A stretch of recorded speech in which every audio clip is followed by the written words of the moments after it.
Coming up today, live inside Studio 10, if you're starting a small business in this economy, okay, that sounds like a bold move, right? Well, fortunately, there's a professor from the University of Tampa that's going to join us with her 5 tips that can help your small business succeed.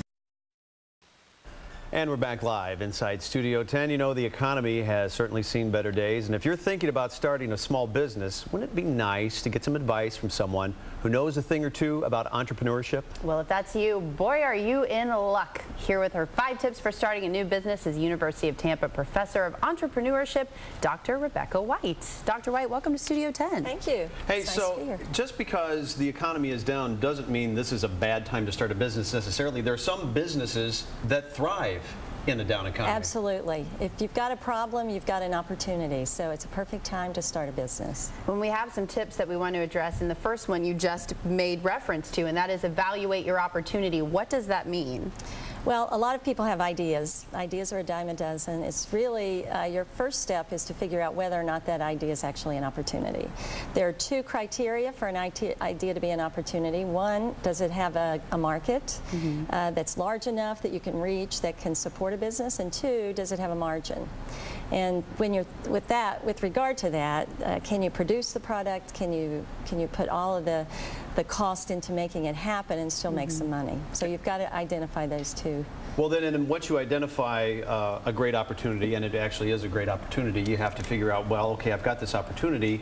What kind of resources am I going to need to make this happen? You got to strike a balance. Absolutely, and that's what a lot of people struggle with today. People and money, those are your 2 primary resources. Entrepreneurs are really good at creating resources when they need them. So, you know, a lot of that comes from your network, though. So I would encourage anyone who wants to start a business to broaden their network.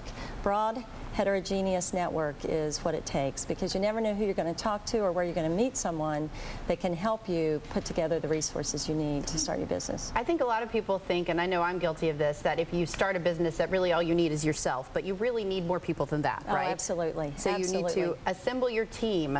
Yeah, most businesses are not solo endeavors. They require a team, and you know, part of being a successful entrepreneur means knowing yourself and knowing what you do well and what you don't do well. So once you've self-assessed, you need to assemble a team of people that can help you do what you don't do very well. If you're not good with numbers, you need some help there. Everybody needs a good accountant and an attorney anyway. And you have to admit and be honest with yourself where your shortcomings are and where your strengths are. And don't feel shame over that either, because we're not all good at everything. No, and really, you're only going to be great if you focus on your strengths, not if you try to compensate for your weaknesses. So that's all part of, you got to have a very specific plan. You have to plan, as you say, yes. and you really have to look at everything. You almost have to look at it like you would be a competitor to your business. Absolutely. Plan to plan is the 4th tip, and that's more or less a lot of entrepreneurs work in their business, not on their business, so you've really got to make time to know where you've been and where you want to go. And you may need to get some help with that. Is that something that is going to adjust as you go to your plan, or do you need to stay to it rigidly? No. You've got to stay flexible, especially in this market. You know, we call it the Red Queen effect. It takes all the running you can do to stay in the same place. You know, that's from Alice in the Looking Glass. You've really got to figure out a new way to do things, and that's often through your strategy and your plan. And you're going to have to adapt to what happens as you go along. Now, we hear tell there are free resources out there that people can take advantage of? Absolutely. You know, there's a lot of support. Most new jobs come from startups. So most government entities, city groups, private foundations, the Marion Ewan Kaufman Foundation, which you probably heard of, and the Coleman Foundation, those support entrepreneurs. The SBA, government support. Right here in the Tampa Bay region, there are universities. I would recommend looking at your local university. The University of Tampa, we do a lot with students, obviously, but we also work, for example, with the Moffitt Cancer Center. Our students are doing business plans for scientists that are developing new cancer technologies, new pharmaceuticals. The doctors work with the students, they do the business plans, and we do the business plans for them and help them launch those businesses. So we work with entrepreneurs. We have graduate and undergraduate students that do that. It's a great experience for our students, and we're preparing entrepreneurs, as are the other universities, to go out and start companies and We have some examples already of students that are running businesses while they're in school. One young man launched his business this summer.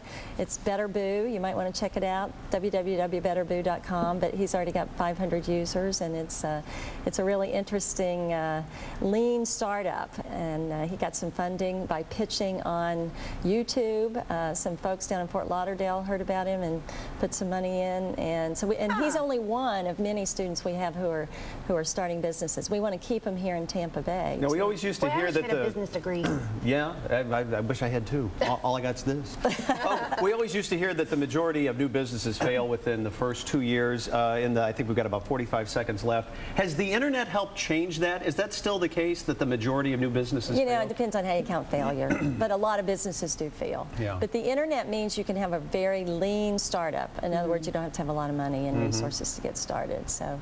Well, if you want to know more information, you can go on entrepreneurship specifically. You can go to studio10.tv, and we've got a bunch of it there for you. And Dr. White, thank you so much. Thank you. I feel enjoyed it. Motivated now somehow. Get out there, all of you. I didn't even have a plan yet. Make it happen.